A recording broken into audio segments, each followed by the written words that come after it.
एक समय की बात है, किसी शहर में कई लोग रहते थे।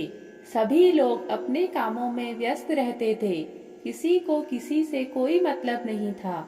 भजन कीर्तन, भक्ति भाव, दया माया, परोपकार जैसे संस्कारों का अभाव हो चुका था। शहर में बुराइयां बढ़ गई थी। शराब, जुआ, व्यभिचार, चोरी डकैती आदि बहुत से गुनाह शहर में होने लगे थे। बावजूद इसके उस शहर में कुछ अच्छे लोग भी रहते थे, जिनमें शीला नाम की धार्मिक प्रकृति की और संतोषी स्वभाव की महिला भी थी। उसका पति भी विवेकी और सुशील था।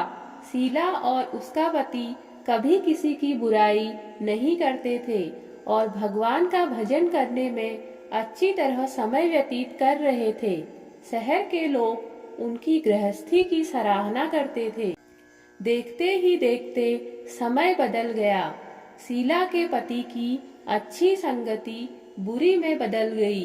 अब वह जल्द से जल्द करोड़पति बनने के ख्वाब देखने लगा, इसलिए वह गलत रास्ते पर चल पड़ा। फलस्वरूप उसकी हालत भिखारी जैसी हो गई। शराब, जुआ, चरस गांजा आदि बुरी आदतों में शीला का पति भी फंस गया। दोस्तों के साथ उसे भी शराब की आदत लग गई। इस प्रकार उसने अपना सब कुछ जुए में गंवा दिया। शीला इस बात से बेहद चिंतित रहने लगी, लेकिन उसे भगवान पर पूरा भरोसा था। वह अपना अधिकांश समय प्रभु की भक्ति में व्यतीत करने लगी। अचानक एक दिन दोपहर को उनके द्वार पर किसी ने दस्तक दी। शीला ने जैसे ही द्वार खोला तो उसने देखा कि एक मांझी खड़ी थी। उसके चेहरे पर अलौकिक तेज दिखाई दे रहा था। उनकी आंखों से मानो अमृत बह रहा हो। उनका भव्य चेहरा करुणा और प्यार से छलक रहा था। उनको देखते ही शीला के मन को शांति महसूस हुई और उसका रोम रोम आनंदमयी हो उठा। शीला उस मांझी को आदर के साथ घर के भीतर लाई। घर में बिठाने के लिए कुछ भी नहीं था, अतः शीला ने एक फटी हुई चादर पर उनको बिठाया। मांझी बोली, क्यों शीला, मुझे पहचाना नहीं? हर शुक्रवार को लक्ष्मी जी के मंदिर में भजन कीर्तन के समय मैं भी वहां आती हूँ। इसके बावजूद शीला कुछ समझ नहीं पा रही थी। फिर मांझी बोली, तुम बहुत दिनों से मंदिर नहीं आई, इसलिए मैं तुम्हें देखने चली आई। मांझी के प्रेम भरे शब्दों से शीला का हृदय पिघल गया। उसकी आंखों में आंसू आ गए और वह बिलख बिलख कर रोने लगी। मांझी ने कहा, बेटी, सुख और दुख तो धूप और छांव जैसे होते हैं। धैर्य रखो बेटी, मुझे तेरी सारी परेशानी बता। मांझी के व्यवहार से शीला को काफी सुकून मिला और उसने मांझी को अपनी सारी कहानी कह सुनाई। कहानी सुनकर मांझी ने कहा, कर्म की गति न्यारी होती है। हर इंसान को अपने कर्म भुगतने ही पड़ते हैं, इसलिए तू चिंता मत कर। अब तू कर्म भुगत चुकी है, अब तुम्हारे सुख के दिन अवश्य आएंगे।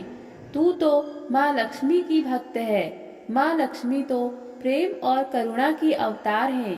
वे अपने भक्तों पर हमेशा ममता रखती हैं, इसलिए तू धैर्य रखकर माँ लक्ष्मी जी का व्रत कर। इससे सब कुछ ठीक हो जाएगा। शीला के पूछने पर मांझी ने उसे व्रत की संपूर्ण विधि बताई। मांझी ने कहा, बेटी, माँ लक्ष्मी जी का व्रत बहुत सरल है। इसे वरद लक्ष्मी या वैभव लक्ष्मी व्रत कहा जाता है।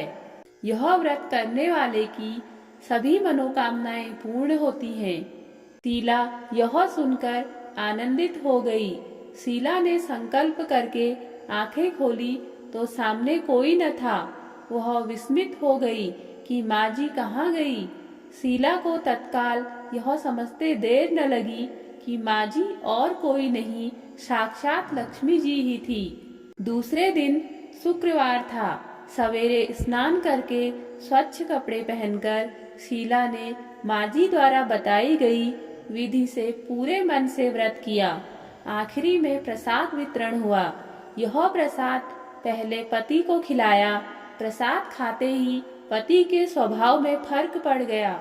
उस दिन उसने शीला को मारा नहीं, सताया भी नहीं। शीला को बहुत आनंद हुआ। उसके मन में वैभव लक्ष्मी व्रत के लिए श्रद्धा बढ़ गई। शीला ने पूर्ण श्रद्धा भक्ति से 21 शुक्रवार तक वैभव लक्ष्मी व्रत किया। 21वें शुक्रवार को माँ जी के कहे अनुसार उद्यापन विधि करके 7 स्त्रियों को वैभव लक्ष्मी व्रत की 7 पुस्तकें उपहार में दी। फिर माता जी के धन लक्ष्मी स्वरूप की छवि को वंदन करके भाव से मन ही मन प्रार्थना करने लगी।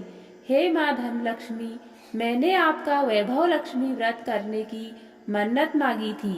यह व्रत आज पूर्ण किया है। हे माँ, मेरी हर विपत्ति दूर करो, हमारा सबका कल्याण करो। जिसे संतान न हो उसे संतान देना, सौभाग्यवती स्त्री का सौभाग्य अखंड करना, कुंवारी लड़की को मन भावन पति देना।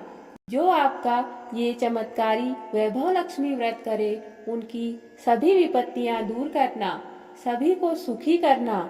हे माँ, आपकी महिमा अपार है। ऐसा बोलकर लक्ष्मी जी के धन लक्ष्मी स्वरूप की छवि को प्रणाम किया। व्रत के प्रभाव से शीला का पति अच्छा आदमी बन गया और कड़ी मेहनत करके व्यवसाय करने लगा। उसने तुरंत शीला के गिरवी रखे गहने छुड़ा लिए। घर में धन की वृद्धि हुई। घर में पहले जैसी सुख शांति छा गई। वैभव लक्ष्मी व्रत का प्रभाव देखकर मोहल्ले की दूसरी स्त्रियां भी विधि पूर्वक वैभव लक्ष्मी व्रत करने लगी। इस प्रकार श्री वैभव लक्ष्मी व्रत कथा संपूर्ण होती